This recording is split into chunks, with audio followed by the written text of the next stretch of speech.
பால் ஆடை வந்து 2 பாத்திரத்தில் நான் எடுத்து ஃப்ரீசரில் வச்சு வச்சுருக்கேன். அப்போ தான் நம்ம நிறைய ஒரு அரை கிலோ வேணும்னா இந்த மாதிரி எடுத்து வச்சுக்கணும். இப்போ அடுத்த 3வது பாத்திரத்தில் எடுத்து சேர்த்து வச்சுருக்கேன். பால் ஆடை எடுக்கணும்னா பாலை வந்து நல்லா தண்ணி விடாமல் காய்ச்சிக்கணும். காய்ச்சி ஆற வச்சிட்டிங்கன்னா இந்த மாதிரி பால் வந்து படிஞ்சிடும், ஆடை படிஞ்சிடும். அப்படி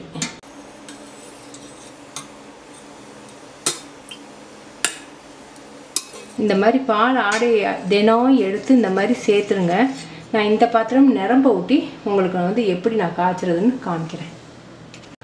இப்போ 3 பாத்திரத்தில் பால் ஆடையை எடுத்து வச்சுருக்கோம். எடுத்து ஃப்ரீசர்லேருந்து நான் எடுத்து வச்சு 7 மணி நேரம் ஆயிடுச்சு, மெல்ட் ஆயிடுச்சு. இதை வந்து நம்ம உரை ஊற்ற போகிறோம். இப்போ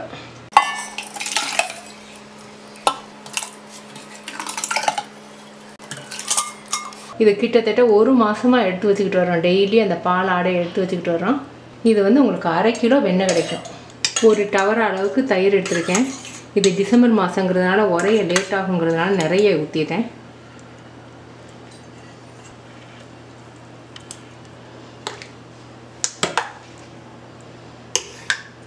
இது நாளைக்கு காலையில் நல்லா உறைஞ்சி தயிராக மாறிடும். அதை நம்ம வெண்ணெய் எடுக்க போகிறோம். நாளைக்கு காலையில் உங்களுக்கு எப்படி இருக்குன்னு காமிக்கிறேன். இப்போ தயிர் வந்து உறைஞ்சிருச்சு பாருங்கள். இதை நம்ம என்ன பண்ண போகிறோம், பாதியை ஃபுல்லாக இதை வந்து கடைய முடியாது, தெரிக்கும். பாதியை மாற்றிக்குவோம் இந்த பாத்திரத்தில்.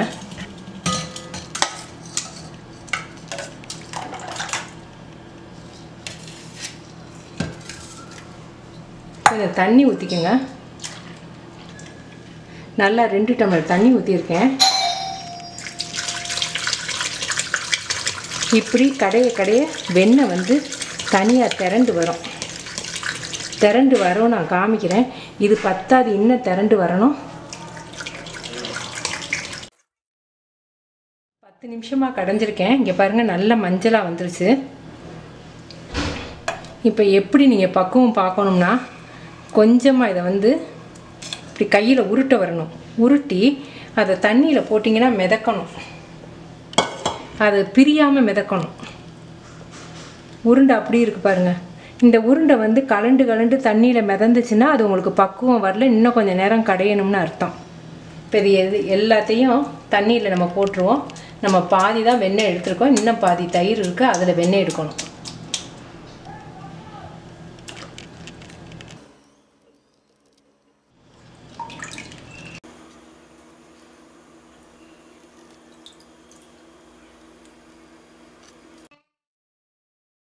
இப்போ நம்ம அடுத்த ஆஃப் வெண்ணெயை எடுத்துட்டோம்.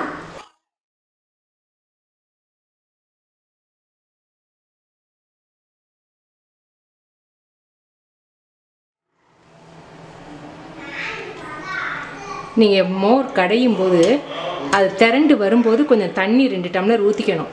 ஊற்றிக்கினீங்கன்னா அது இன்னும் அழகாக திரண்டு வந்துடும். மொத்தமே எனக்கு வந்து இந்த ஆஃபுக்கு 10 நிமிஷம், இந்த ஆஃபுக்கு 10 நிமிஷம், 20 நிமிஷத்தில் நம்ம வெண்ணெய் எடுத்தாச்சு.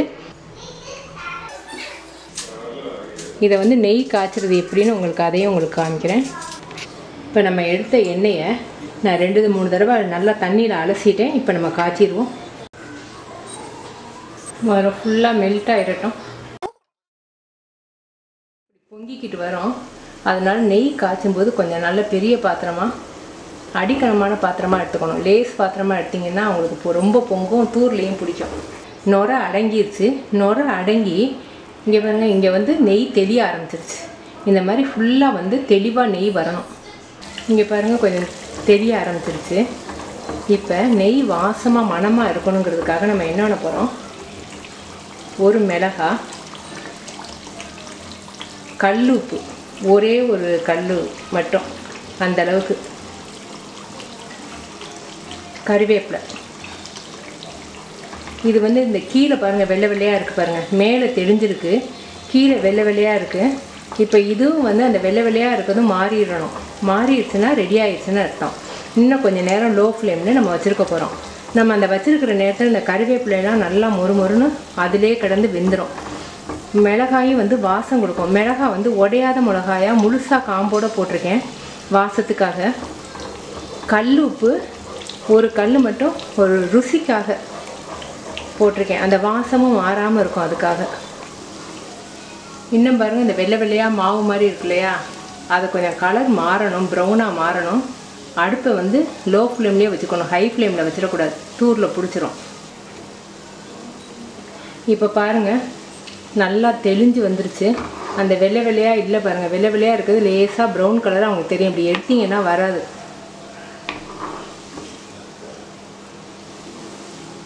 இப்போ அடுப்பை அமர்த்தி வச்சுருவோம். இங்கே பாருங்கள் நெய் எவ்வளவு தெளிவாக இருக்குது.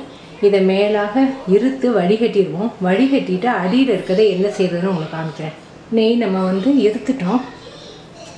இது ஒரு நாள் கழித்து நல்லா மஞ்சளாக வந்துடும். இந்த மாதிரி வந்துடும். இது போன தடவை நான் வீட்டில் வெண்ணெய் எடுத்து காய்ச்சின நெய். இது நாளைக்கு உங்களுக்கு எப்படி இருக்குன்னு காமிக்கிறேன். இன்றைக்கி தெளிவாக இருக்குது, நாளைக்கு இந்த மாதிரி மஞ்சளாக வந்துடும். மூடி போட்டு மூடிடக்கூடாது. இந்த மாதிரி லேசாக காற்று போகிற மாதிரி அந்த சூடு ஆடுற வரைக்கும் அப்படி வச்சிடணும். இல்லாட்டி வேர்ட்டு அந்த வேர்வை ஊற்றிடும். இது வந்து இந்த அடிமண்டி நெய் கக்கல்னு சொல்லுவாங்க. இதில் செட்டிநாட்டு கிராமங்களில் சத்து மாவு கிடைக்கும். அந்த சத்து மாவை போட்டு சீனி போட்டு அடுப்பில் வச்சு பிரட்டினீங்கன்னா ரொம்ப ருசியாக ரொம்ப டேஸ்ட்டாக இருக்கும். எத்தனை நாள் ஆனாலும் கெட்டு போகாது. இந்த சத்து மாவு இல்லாதவங்க மாவு உருண்டை மாவு வச்சுருப்பீங்க இல்லையா, அந்த மாவை போட்டு சுகர் போட்டு நீங்கள் வந்து அடுப்பில் வச்சு லேசாக கிண்டிக்கினீங்கன்னா ரொம்ப டேஸ்ட்டாக இருக்கும். இது சுகர். அந்த சீனி வந்து கரையாது. சத்து மாவோடு நம்ம சேர்த்து சாப்பிடும்போது கொஞ்சம் கடிபடும். அது ரொம்ப ருசியாக ரொம்ப நல்லாயிருக்கும். போதும், ரெடி ஆயிடுச்சு.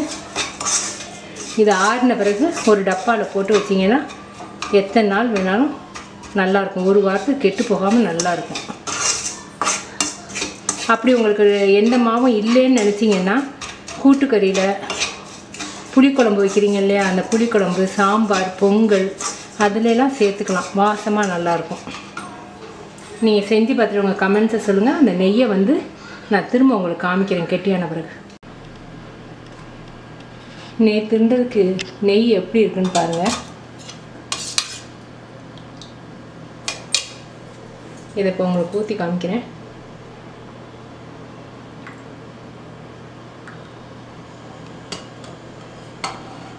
நீங்கள் செஞ்சு பார்த்துட்டு உங்கள் கமெண்ட்ஸ் எனக்கு சொல்லுங்கள். தேங்க்யூ.